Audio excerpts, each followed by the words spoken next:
fam, K3 fam, it's Works Hard, and I'm here with, I guess you could call it a story time. Okay, so I'm going to try to refer to, I don't know if you all are familiar with that story. I think it was last year, where it was a young lady about 22, 23 years old. She was walking in the street, and this gentleman snatched her down the street, like he drug her down the street and kidnapped her. So it was a manhunt, and this made national news. So I got to thinking, and you know what, some of why I was thinking about it is because my daughter, if you watch my channel, you've seen her. She's such a sweetie pie, and she said to me, "Mom, I'm getting older and you have to respect that." And I do, but sometimes when I tell her things, she thinks it's because I'm trying to say that I don't respect the fact that she's getting older. It's just the fact that she has to be safe. So I say all that to say, you know, young people, boy, they don't get it. They really don't get it. And I can speak from experience because I did not realize the significance of these events until I got good and grown. But one day, me and my girlfriend and a guy friend that it bothers me to this day that I cannot remember his name, but I believe it was Robert. We were walking on this particular street, and I was ahead of them, and it was, it was dark. It was dark. I was ahead of them. I was like a teenager, and those two, they were talking, and so I was walking up by myself, and a black car, black, navy blue, dark green, I don't know, because it was dark. The car had passed me, and the car pulled up maybe the distance of about 2 car lengths in front of where I was walking. So I didn't think nothing of it. I just figured, maybe he lived there or something. I don't know. I just didn't think anything of it. So he was parked right by stoplight, not a stoplight, a street light, so when it gets dark, the street lights come on. So he was parked almost under a street light. So I'm still walking, but I'm not walking fast because they're not walking fast. They're young, they trying to bust it up. Let's talk to and get to know each other a little bit better. Like, we were all friends, but they were trying to see if they kind of wanted to date or something. I don't know. So anywho, I'm giving them their privacy, but not walking too far.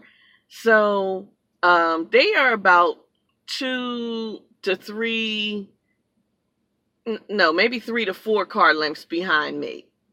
Maybe more than that. About that. So as I'm getting closer to the car, he gets out the car. I'm still not thinking anything of it. He pops the trunk.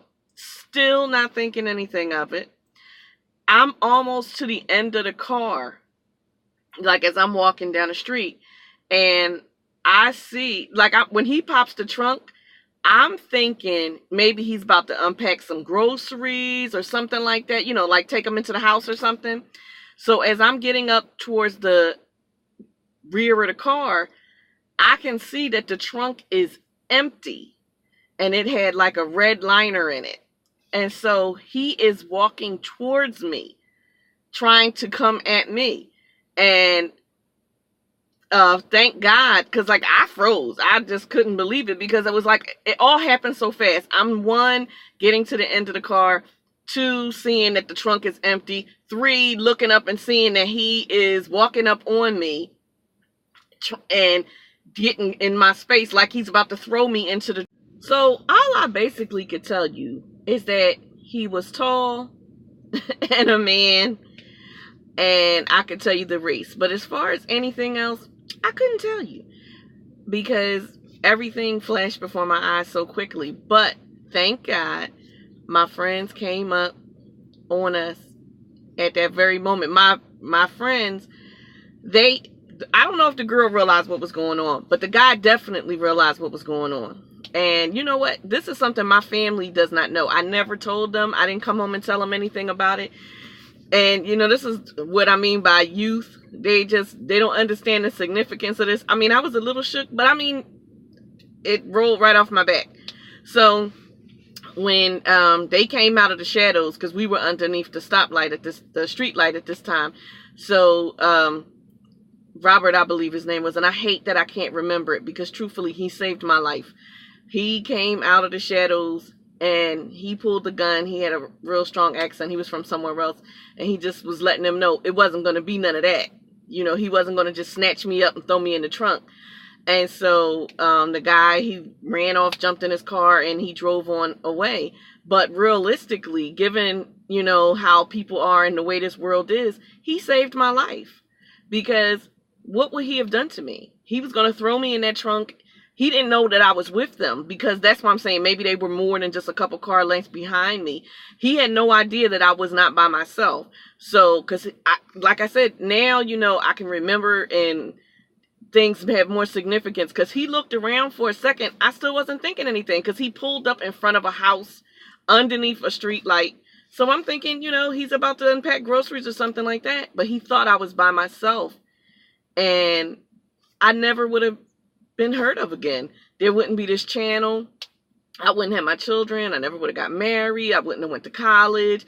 All of these things that I have, I would not have had them, because possibly because he could have taken my life. Like, whatever he had planned for me, it wasn't good. So no one would have saw me again. So let's say he didn't kill me, I might be in his basement to this day. So, you know, and it does really bother me that someone who saved my life, you know, I can't be sure that that's their name, because we were so young, and that just didn't have the significance to me. Like, kids, they're so resilient. They think nothing's going to happen to them. They're invincible. And, you know, once he pulled out his piece and the guy jumped in the car and drove off, I didn't think anything, you know, until later that I realized, wow, I might not be a mom. I might not have, you know, just, it's amazing. So that was my story time. Some of my family watch my channel, so they're going to see this, and this will be the first time that they've ever heard this, because like I said, I didn't tell anybody. No one knew any of this happened. So if anyone young is watching, please just be aware. I think, truthfully, this is what made me start to become aware of everything. Like, I notice just about everything when I am at work or out and about. I may not say anything, but I notice just about everything. And subconsciously, maybe that is what triggered that, because I really never knew what made me start paying attention to just about everything. Everything but directions. I'm still directionally illiterate. But as far as something happening, usually I can tell you what they had on, if they had an accent, how, you know, I'm very observant now. So, you know, I don't know. But, anywho, family, I didn't try to keep it from you. It just rolled off my back, and it didn't, I just didn't realize the significance until I got grown. So, anywho, thank you all for watching my channel. If you are not subscribed, tap that red button right there or right there. And hit the like button, comment, subscribe. Watch some of my other videos. Share my videos. I really appreciate you all. And bye!